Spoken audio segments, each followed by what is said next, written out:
At eto nga, pagka-out namin sa trabaho, nagdiretso kami sa sikat na Diwata Paris Overload. Grabe, nahirapan kami mag-park. Hindi lang yun, matatakot ka rin kasi iniiwan mo lang sa labas, pero may nagbabantay naman. Siguro abutan mo na kahit magkano. O ayan, makikita nyo naman guys, so kung gaano kahaba yung pila at kung gaano karami yung tao. Tingnan nyo. Hindi ko lang kung anong oras kami aabuti nito, makakain lang guys. Pero syempre subukan natin to. Diwata Paris Overload sikat yan. At tapos habang nakapila kami, grabe, nagkaroon ng gulo guys. Ay, makikita nyo sa video, dami ng tao. Nagkaroon kasi ng suntukan, siguro dahil sa singitan sa pila. Mahaba naman kasi, magpapasingit yung iba. Hindi lang isa, 3, 4. Siyempre, ikaw, tagal mo nang pumipila, tapos may ganun sisingit, di ba? O yan, tuloy. Nagkaroon ng gulo, nagkaroon ng away, mga gutom. Hindi na nakapagpigil guys, pero siyempre, di ko nakuha na yung talagang video niya kasi kahit kami nagulat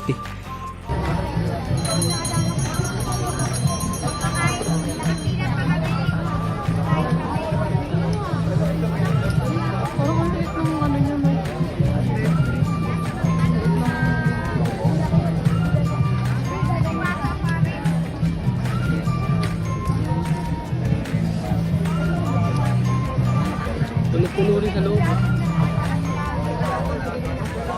Kaya tayo makakain.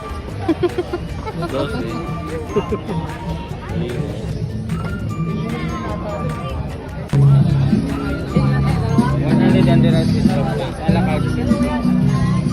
Abi, nagbabayad po ako dito sa bank. Ano pong babayaran din mo? Dalawang with and Paris with rice.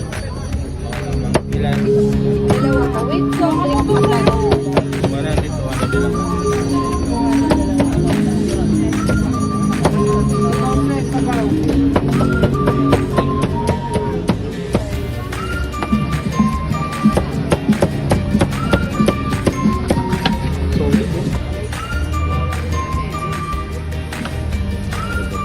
Matagal pa dyan.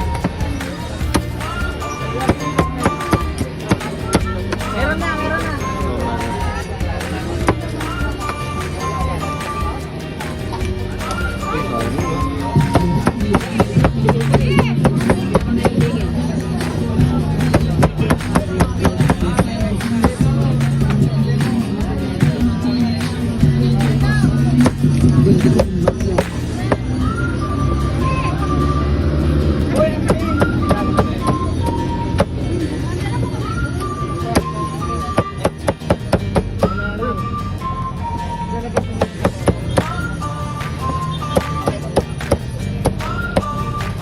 Wait lang po sa abantay muna natin.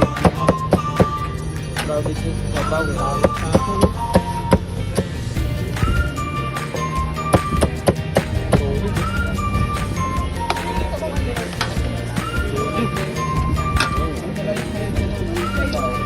Hindi lang ang laman na sa papo.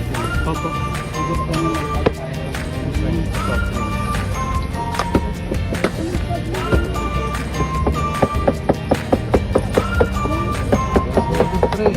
Talaga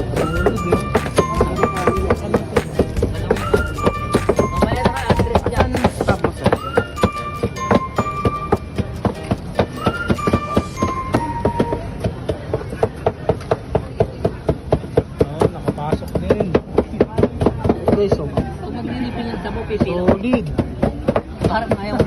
Parang ayaw mo nang mag-refill no?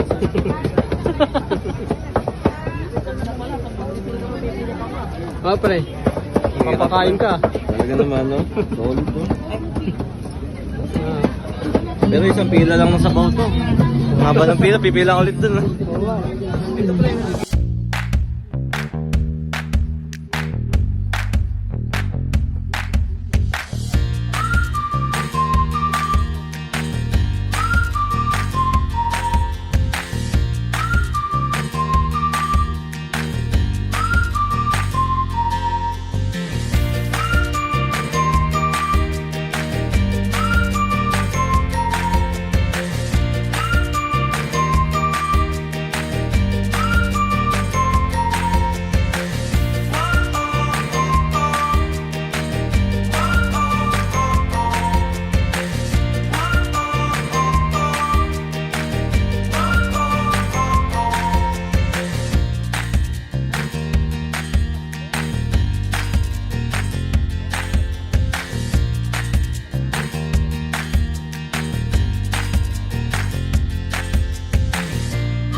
Pahirapan nga lang kumain. Kasi ang dami ng tao. Bahala ka na kung saan ka kakain. Sarap. Pwesto.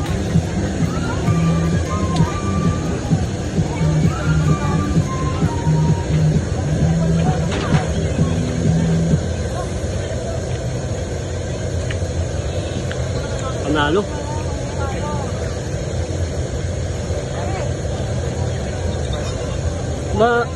Masasabi ko lang dito, guys,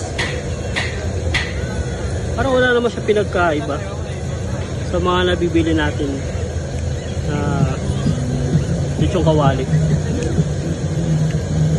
Pero iba kasi pag diwata, di ba? Baka diwata yan. Masabi mong hindi ka legit na Paris lover, hindi mo matitikman yung kay Diwata. Okay naman siya. Masarap. Panalo.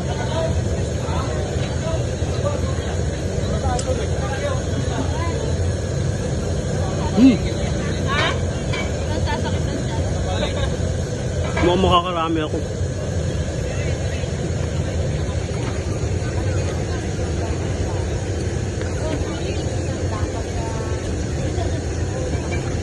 Guys, salamat.